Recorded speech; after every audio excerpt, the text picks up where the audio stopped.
জিন্না ওয়াল ইনসা ইল্লা লিয়াবুদুন। সুবহানাল্লাহ কইতেন না? একটু জোরে কইতেন না আল্লাহু আকবার। আল্লাহটাকে বান্দারে আমি তোদেরকে দুইটা জাতিকে, একটা হলো জিন জাতি আর একটা হলো মানব জাতি, দুইটা জাতিকে বানাইছি একমাত্র আমি আল্লাহর ইবাদতের জন্য, আমি মাওলার বন্দেগীর জন্য। বান্দারে তোরা নিয়ে ইবাদত করবি, তোরা নিয়ে আমি মাওলারে চিনবি, তোরা নিয়ে আমি মাওলার সঙ্গে প্রেম করবি। এটা হুজুর কি কইলেন? প্রেম করবেন, মাওলার সঙ্গে প্রেম করা যায় না? আর এই কথা বলেন প্রেম করা যায় না? যেই বান্দা মাওলাকে বেশি ডাকবে ওই বান্দা মাওলার কাছে যে বেশি প্রিয়জন হবে। জোরে বলেন ঠিক কিনা? আল্লাহ গো আমাদেরকে তুমি আজকে তোমার মাওলা, তুমি মাওলার প্রিয়জন বানিয়ে দাও।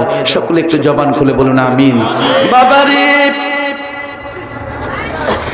আমার আল্লাহ বলেন ওয়ামা খালাকতুল জিন্না ওয়াল ইনসা ইল্লা লিয়াবুদুন। বান্দারে দুইটা জাতি বানাইলাম, ও মানুষেরা, দুনিয়ার মানুষ শোনো, বান্দারা শোনো, আমি আল্লাহর ইবাদতের জন্য।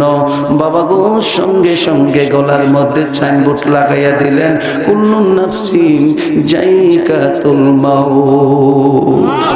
একটু জোরে কোন আল্লাহু আকবার। আমার আল্লাহ কয় এমন একটা প্রাণী নাই রে বাজান যেই পানিটা মৃত্যু স্বাদ গ্রহণ করবে না। আমার বন্ধুরা, আমার ভাইয়েরা, সাহাবারা আমার নবীর দরবারে কান্দে, মায়ার নবী গো, দয়াল নবী গো, ও দরদি নবী, এই যে আপনি বললেন জায়গা নবী গো মৃত্যুর স্বাদ, এইটা কেমন? এবার আমার নবী ডাক দিয়া কয় কেমনে বুঝাইতাম রে মাম, আমি কেমনে বুঝাইতাম মৃত্যুর যাতনা? মানুষ যদি মরণের কথা যদি মানুষ জানিত, কন্যা মরণের কথা যদি মানুষ জানিত, গবারি সারিয়ারে মানুষ পলাইতো। আমার নবী বলে রে সাহাবা, ওই যে দেখ বকরিগুলা যদি তুমি জীবিত অবস্থায় গাছের সঙ্গে বেঁধে নাও, টেনে টেনে চামড়া গুলা তুলো, কেমন লাগবে? সাহাবারা বলে ইয়া রাসূলুল্লাহ, নবী গো বড় ব্যথা লাগবে, বুঝানোর জন্য বলছি। আমার নবী কয় ওই মরণ যাতনার তুলনায় এই কষ্টটা অতি কম। জোরে কোন আল্লাহু আকবার। তামাম পৃথিবী যার কারণে আমার আল্লাহ বানাইলেন, আমার আল্লাহ বলেন লাউলা কালামা খালাকতুল আফলাক। হাবিবি গো আপনারে বানানোর ইচ্ছে যদি আমার না থাকতো, আমি আল্লাহ তামাম পৃথিবীর জমিনে কিছুই বানাইতাম না।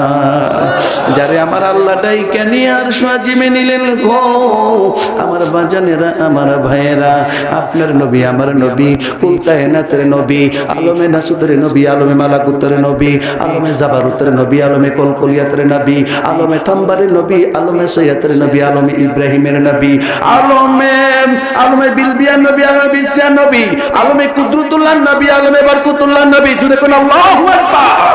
নবী গণের নবী, আপনার নবী, আমার নবী গো, যেই নবী উম্মত ছাড়া জান্নাতে যাবে না। ওই নবীর কাছে বন্ধু আজরাইল আসছে কিনা? একটু কথা কোন আসতে কোন কেন? তবে নবীর কাছে আজরাইল আসা, আপনার কাছে আজরাইল আসা এক না? জোরে বলুন ঠিক কিনা? বাবারে ছোট্ট করে বলবো, এইদিকে আলোচনা না, মনটা নরম করার জন্য বলতেছি। আমার বাজান নবী অসুস্থ হলেন, আমার বাজান, আমার ভাইয়ের, আমার নবীজির কাছে জিব্রাইল আমিন আসলেন। জিব্রাইল ঘুরে আমার নবীজিকে, জিব্রাইল তোমার মুখটা বড় মলিন দেখা যায়। জিব্রাইল ইয়া রাসূলুল্লাহ নবী গো এমন একটা খবর নিয়ে আসছি গো, যে খবরটা কইতে আমি জিব্রাইল সাহস পাই না। আল্লাহু আকবার কয়, একটু জোরে করুন আল্লাহু আকবার। দেখছেন নবীর দাম। আমার নবী ডেকে বলে রে জিবরাইল এমন কি খবর জিবরাইল আমিন ডেকে বলে নবী গো, ও নবী, মায়ার নবী, ছোট্ট করি বলি বাজান, আপনার আল্লাহ বলছে দুনিয়াতে থাকবেন না, দুনিয়া ছেড়ে মাওলার কাছে যাবেন, মাওলার সান্নিধ্যে যাবেন। বাবা গো, ও নবীর উম্মতেরা, আমার নবী কান্দে গো বিনাইয়া বিনাইয়া। জিবরাইল ডাকে, নবীজি কেন কান্দেন, আপনার চোখে কেন পানি? এবার আমার নবী ডাক দে, জিবরাইল রে, আমি কান্দি রে আমার গুনাহগার উম্মতের মায়া।